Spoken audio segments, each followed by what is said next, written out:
Good morning, Instagram video nugget listeners.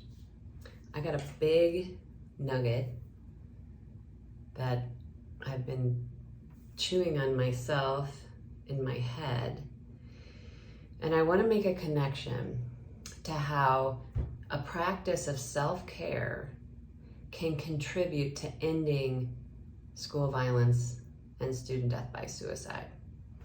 So in schools, we often use the bell curve to make decisions about things, just like in life. So if we take a big idea like self-care, and let's say we interview 100 people, the chances might be, based on this bell curve, that you have 1 to 3% in opposition, you have about 12% on either side, in between, and then you have this majority in the middle. So how I started thinking about this is that I often think about the bell curve because of the role I play in schools, and I'm a little uncomfortable with evaluating because I didn't learn how to do that in graduate school. So I've kind of learned on my own, and it made me kind of uncomfortable. So I've paid a lot of attention to trying to understand certain things.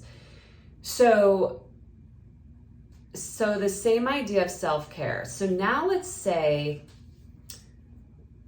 we have strong opposition to self-care.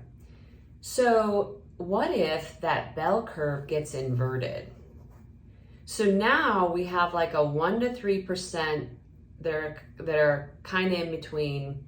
We still have those 12%, but we have the mass majority, so I think it would be around like 35% on the ends. So now we have a split in how we think.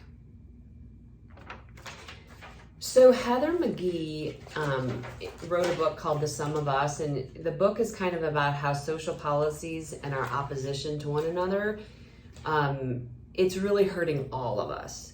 So, and what she talked about is she was talking about the economy, and she said that the graph of the economy looks like a, oh crap, now I forgot what. She said the graph of the economy should look like a football, not a, I can't remember what she said, but it was basically the difference between this convex, and if you drew that like an open football, like you got the majority there in the middle, versus this concave split.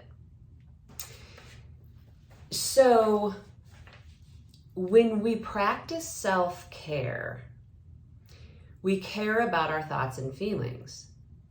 So if we want to be in a position where we can talk about different issues and still have differing opinions, but be in a space where we recognize we're part of a shared humanity.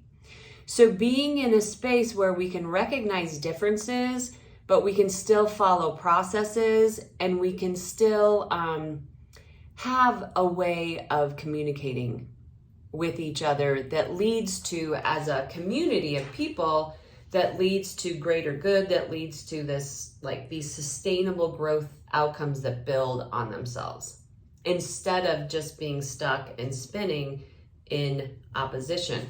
So this graph would create this majority as a shared humanity that leads towards like shared decision making and a collective feeling of possibility.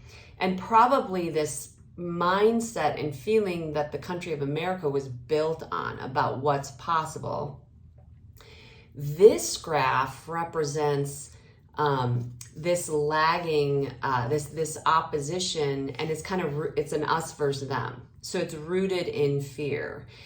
And one of the things that stuck out to me when I was reading Brene Brown's book, Atlas of the Heart, and really where she just defines terms of different emotions, but she was talking about the sense of belonging. And if you work in schools and you work in like school and mental health, one of the things that contributes, or the thing that contributes to student death by suicide, is a sense of connection and belonging. And that's why schools have things like morning meetings, or they have check-ins and check-outs to contribute towards this sense of connection, this sense of, it's like a Maslow hierarchy of need.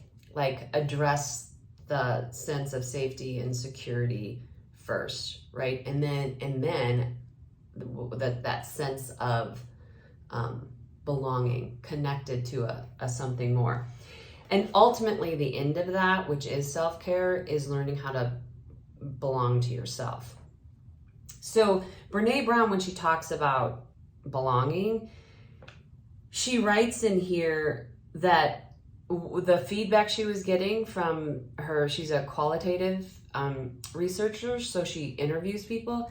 The shared responses were that people are connecting and feeling a sense of belonging over a shared sense of fear and disdain.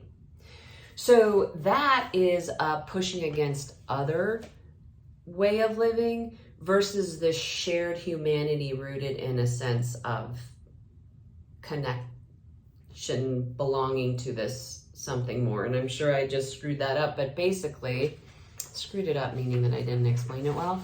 But basically, if you read my content and you start put things together, this is pushing against, and this is being pulled toward a common good. So how self-care relates to this is that when I take the time to slow down and create something that I would refer to as an individual as my own quiet time.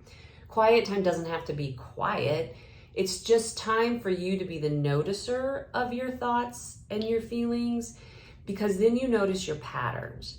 And when you notice patterns that limit, or you notice patterns that are rooted in pushing against and opposition, you can disrupt those patterns to tell a story that puts you into the flow.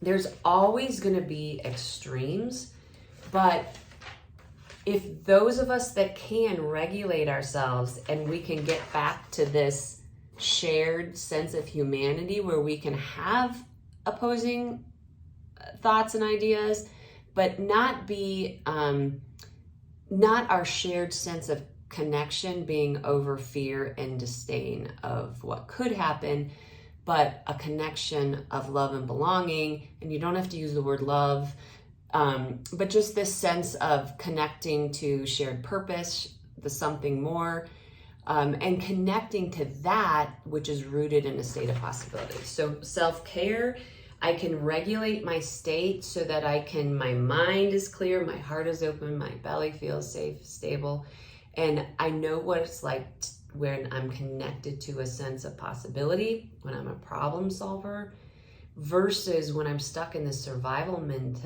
mentality and my day-to-day is rooted in fear and survival. So fear and survival, sometimes it's useful. There's an intelligence in our stress response, but that feeling of possibility mostly. So just something to chew on as we transition into, for me, into the August to May school year. And that's something I'm going to be talking about too, just segments of time.